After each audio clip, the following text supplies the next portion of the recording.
Good evening students. ये last part है हमारा मॉडर्न पीरियोडिक टेबल का, जिसमें हम डिस्कस करेंगे एलिमेंट्स की प्रॉपर्टीज ग्रुप्स के अंदर। और इसमें भी हम केवल जो हमारे एलिमेंट्स हैं फर्स्ट और सेकंड ग्रुप के और 13 to 17 ग्रुप के जो नॉर्मल एलिमेंट्स हैं उन्हीं के बारे में डिस्कशन करेंगे। इससे पहले हमने पीरियड्स के अंदर एलिमेंट्स की प्रॉपर्टीज को डिस्कस किया था। अब अगर हम पहली प्रॉपर्टी लेते हैं वैलेंस इलेक्ट्रॉन्स की, तो वैलेंस इलेक्ट्रॉन्स जो है वो किसी भी ग्रुप में सेम होते हैं। जैसे अगर मैं फर्स्ट ग्रुप की बात करती हूँ तो लिथियम का एटॉमिक नंबर 3 है, इलेक्ट्रॉनिक कॉन्फ़िगरेशन 2 1, सोडियम 281, पोटेशियम 2881। तो ये सारे एक ही ग्रुप के एलिमेंट्स हैं और इनके आउटर मोस्ट शेल में एक एक ही इलेक्ट्रॉन है। तो यानी कि इनकी जो वैलेंस इलेक्ट्रॉन्स है वो सेम होंगे एक ग्रुप के अंदर, पहली प्रॉपर्टी। दूसरी प्रॉपर्टी है वैलेंसी। वैलेंसी भी सेम होगी क्योंकि नंबर ऑफ वैलेंस इलेक्ट्रॉन्स, यानी कि आउटर मोस्ट शेल में जो इलेक्ट्रॉन्स है उन्हीं को उसकी वैलेंसी कहा जाता है एलिमेंट की। तो वैलेंसी जो है वो भी सेम है किसी एक ग्रुप की।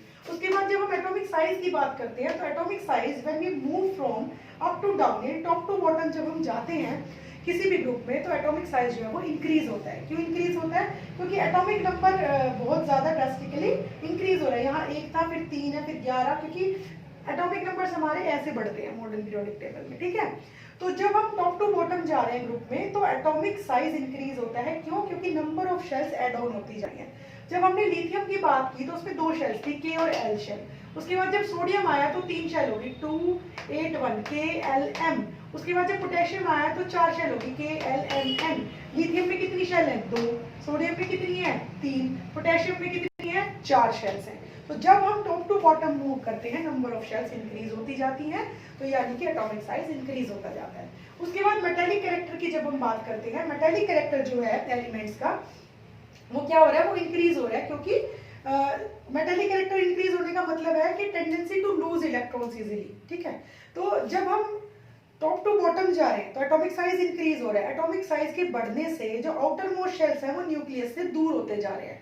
वो न्यूक्लियस से दूर हो रही है तो न्यूक्लियस की जो अट्रैक्शन फोर्सेज है वो वीक पड़ जाएगी।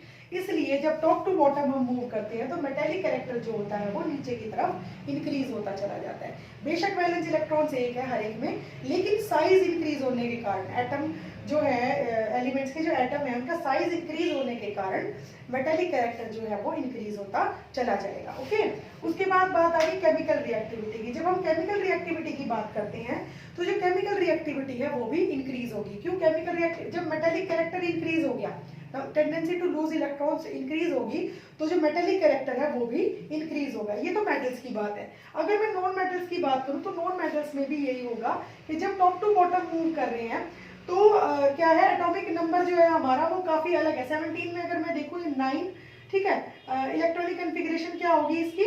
हमारा 7th ग्रुप है 27, उसके बाद 287, उसके बाद फिर 2887। इस तरीके से वैलेंसी तो सेम है, लेकिन क्योंकि साइज इंक्रीज होता जा रहा है, ठीक है, तो जो टेंडेंसी है इलेक्ट्रॉन्स को गेन करने की वो भी इंक्रीज होती चली जाएगी। ठीक है, तो इस तरीके से ग्रुप के अंदर प्रॉपर्टीज जो है वो इस तरीके से चेंज होती हैं। Valence electron same, valency same, atomic size increase होता जा रहा है, मेटेलिक कैरेक्टर भी इंक्रीज होता जा रहा है, केमिकल रिएक्टिविटी भी इंक्रीज होती चली जाती है।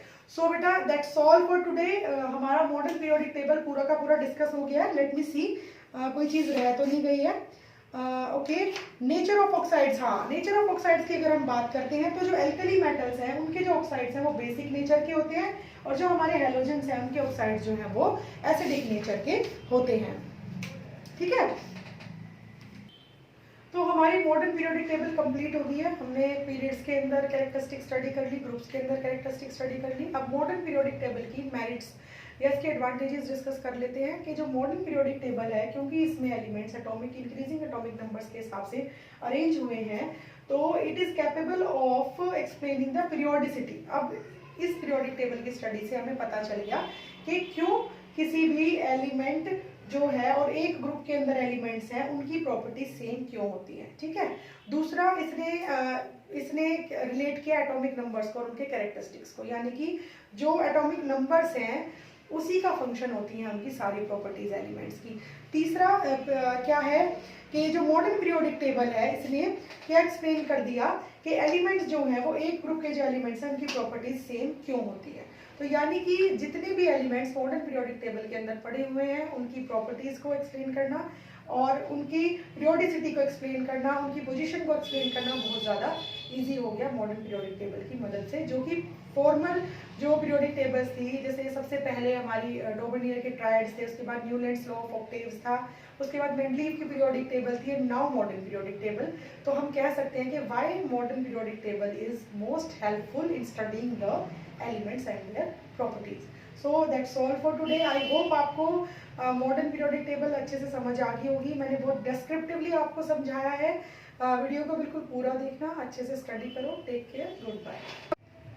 Good evening students. अब हम बात करते हैं कैरेक्टरिस्टिक्स इन पीरियड्स। इससे पहले वाले वीडियो में हमने मॉडर्न पीरियोडिक टेबल का इंट्रोडक्शन आपको दिया था। मॉडर्न पीरियोडिक टेबल क्या है, कैसे उसमें एलिमेंट्स अरेंज होते हैं, ठीक है। और ये भी डिस्कस किया कि हम स्टडी करेंगे ग्रुप 1 और 2 और 13 टू लेके 17 एलिमेंट्स जो ग्रुप्स हैं उनके एलिमेंट्स को।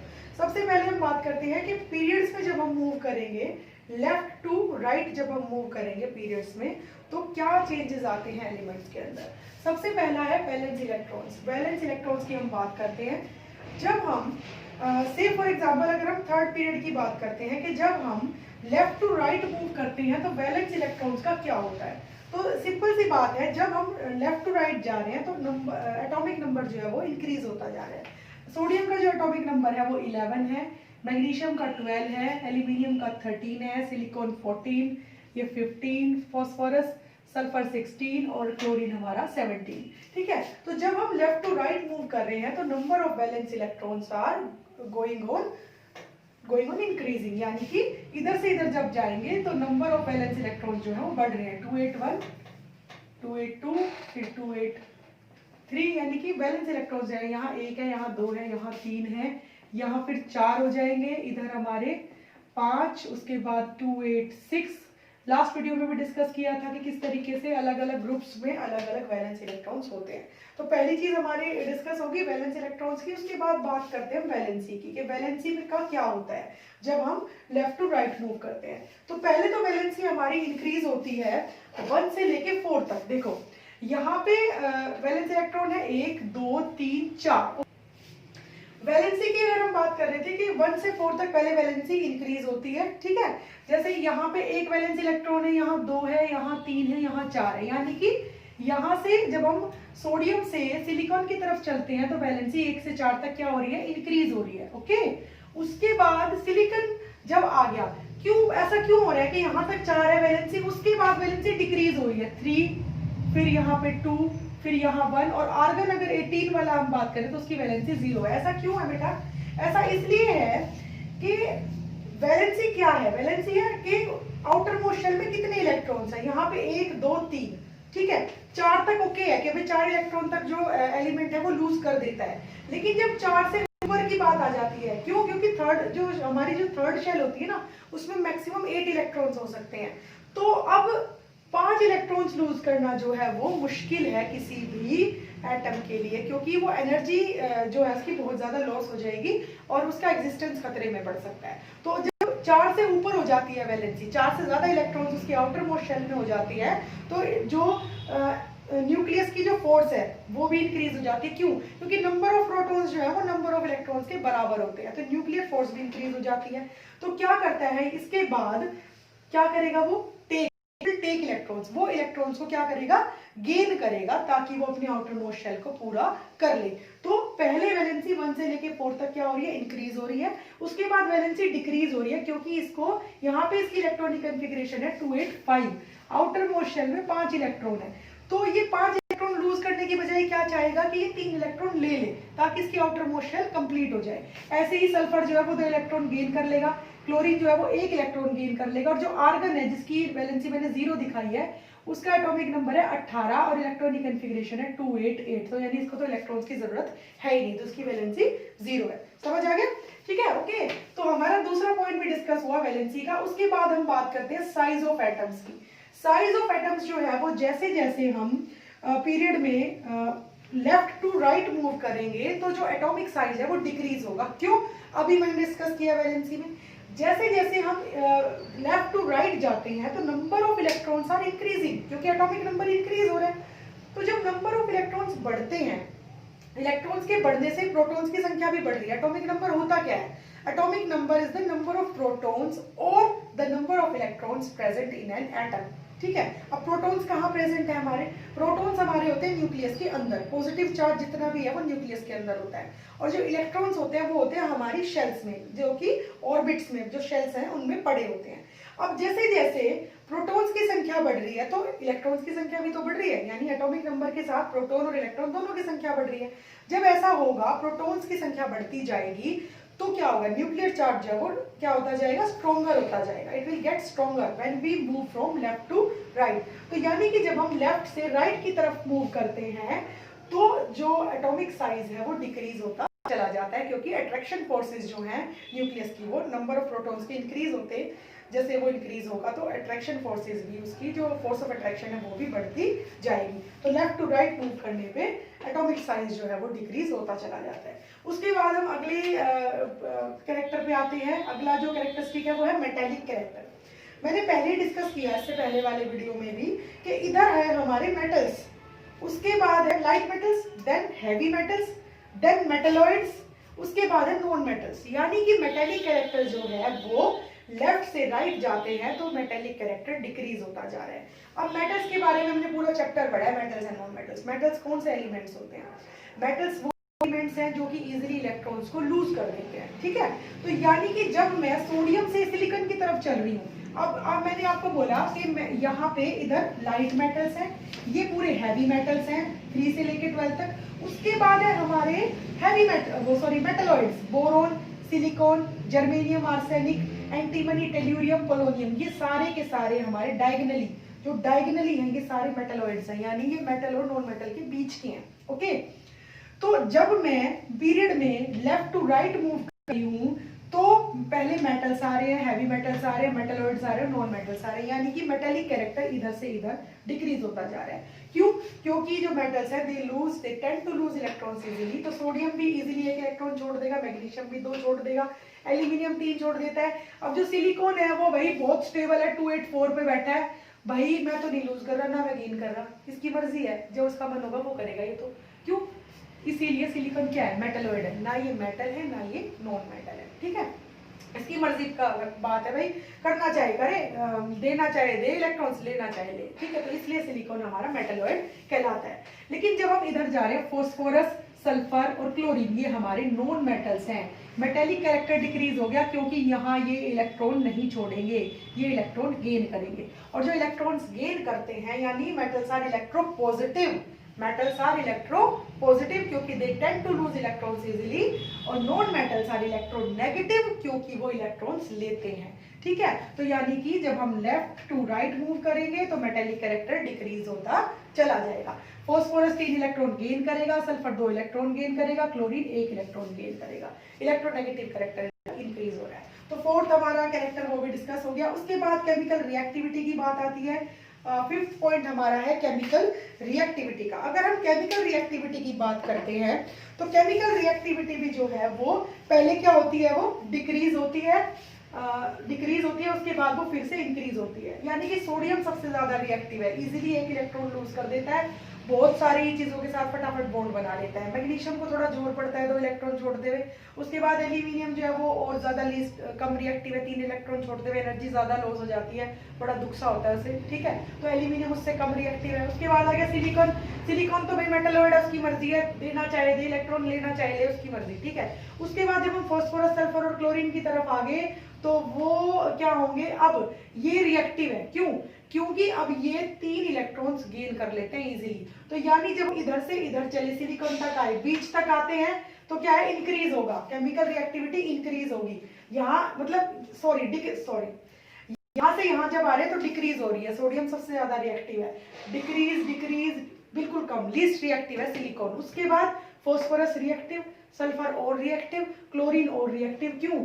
287, इसको केवल 1 इलेक्ट्रॉन की जरूरत है, फटाफट रिएक्ट कर जाता है ये। तो यानी कि इधर से इधर रिएक्टिविटी क्या हो रही है, डिक्रीज हो रही है। सिलिकॉन सबसे लीस्ट रिएक्टिव है, उसके बाद फिर रिएक्टिविटी बढ़ रही है क्लोरीन तक। क्लोरीन सबसे ज्यादा रिएक्टिव है, इधर क्लोरीन सबसे ज्यादा रिएक्टिव और इधर सोडियम सबसे ज्यादा रिएक्टिव। ओके, तो अगर मैं बात करूं यहाँ पे सोडियम की, इसकी रिएक्टिविटी का एक एग्जांपल अगर मैं लूं तो वाटर ले लेते हैं। आपको पता है कि जो सोडियम है उसको केरोसिन के अंदर स्टोर किया जाता है क्योंकि वो बहुत ज्यादा रिएक्टिव होता है। जब उसको अगर तुम उसके छोटे से टुकड़े को भी वाटर में डालोगे तो विगरस एक्सप्लोजन हो जाता है एकदम से, ठीक है। तो यानी कि सोडियम सबसे ज्यादा रिएक्टिव है। मैग्नीशियम जो है वो गर्म पानी के साथ रिएक्ट करता है। एल्यूमिनियम जो है वो स्टीम के साथ रिएक्ट करता है। सिलिकॉन बिल्कुल रिएक्ट नहीं करता। फिर अगर हम आगे चलते हैं तो ये भी वाटर के साथ बिल्कुल भी रिएक्ट नहीं करते। तो ये एक एग्जांपल हो गया इनकी रिएक्टिविटी का, केमिकल रिएक्टिविटी की बात होगी। अब बात आती है इनके ऑक्साइड्स की, नेचर ऑफ ऑक्साइड्स की अगर हम बात करते हैं तो जो सोडियम मैग्नीशियम, सोडियम जो इधर जो है हमारे बेसिक ऑक्साइड्स हैं, बीच में आगे हमारे एम्फोटेरिक ऑक्साइड। हमने एल्यूमिनियम के ऑक्साइड के बारे में पढ़ा था।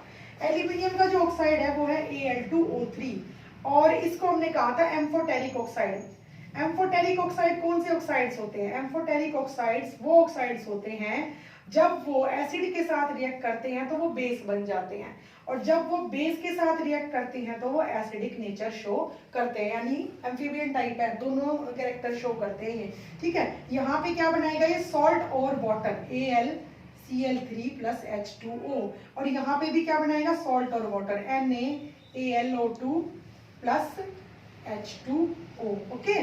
तो और इसको हम कहते क्या है? इसको हम न्यूट्रलाइजेशन रिएक्शन या उदासीनीकरण की प्रक्रिया हम इसको कहते हैं। यानी acid plus base is equal to क्या होता है? एसिड प्लस बेस वाटर, है ना, और सॉल्ट।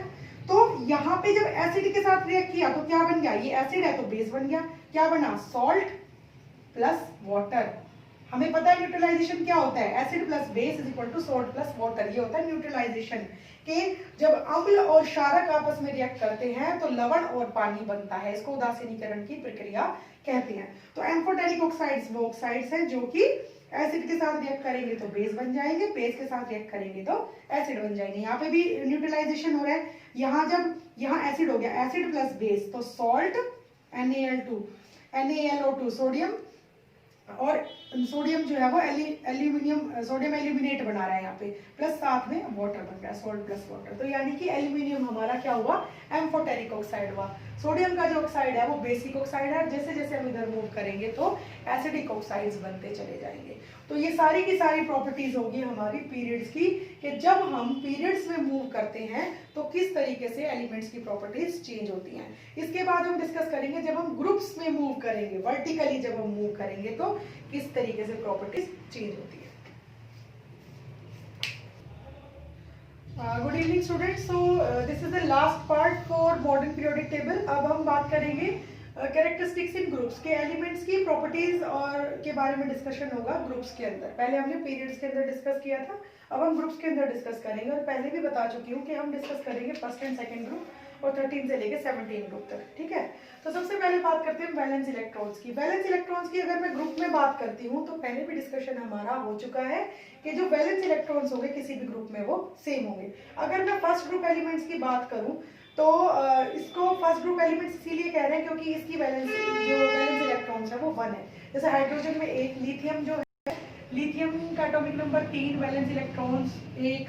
उसके बाद सोडियम का एटॉमिक नंबर 11, वैलेंस इलेक्ट्रॉन 1। उसके बाद पोटेशियम का एटॉमिक नंबर 19, वैलेंस इलेक्ट्रॉन इसका भी 1। तो यानी कि वैलेंस इलेक्ट्रॉन जो है when we move down a group, जब हम ग्रुप में नीचे की तरफ मूव करते हैं टॉप टू बॉटम, तो वैलेंस इलेक्ट्रॉन्स जो है वो सेम ही रहते हैं। उसके बाद वैलेंसी की बात करें तो वो भी सेम रहेगी, क्योंकि जब valence electrons outermost shell में इलेक्ट्रॉन्स की संख्या इक्वल है तो यानी कि वैलेंसी भी सेम ही होगी टॉप टू बॉटम। उसके बाद एटॉमिक साइज की अगर हम बात करते हैं, एटॉमिक साइज की अगर बात करें तो ये चीज ध्यान देने वाली है कि जब हम टॉप टू बॉटम मूव करते हैं तो एटॉमिक साइज इंक्रीज होगा। क्यों होगा? क्योंकि नंबर ऑफ शेल्स जो है वो बढ़ती जा रही है। अब यहाँ पे आप देखो, यहाँ K शेल और L शेल, उसके बाद यहाँ KL और M शेल, उसके बाद KLMN शेल, यानी कि लिथियम जो था उसमें क्या था? न्यूक्लियस, ठीक है। उसके बाद एक शेल थी। उसके बाद सोडियम आया, सोडियम के अंदर कितनी शेल्स हैं? 3 शेल्स हैं। उसके बाद पोटेशियम की बात करें, पोटेशियम आया, पोटेशियम के अंदर कितनी सेल्स हैं? 1 2 3 4। तो जब हम टॉप टू बॉटम, ऊपर से नीचे की तरफ जब हम मूव करते हैं तो एटॉमिक साइज जो है वो इस तरीके से इंक्रीज होता जाता है। क्यों? क्योंकि एटॉमिक नंबर भी इंक्रीज हो गया, 3 से 11, 11 से 19, फिर 37, फिर 55, फिर 87। तो जैसे जैसे एटॉमिक नंबर इंक्रीज हो रहा है, नंबर ऑफ शेल्स भी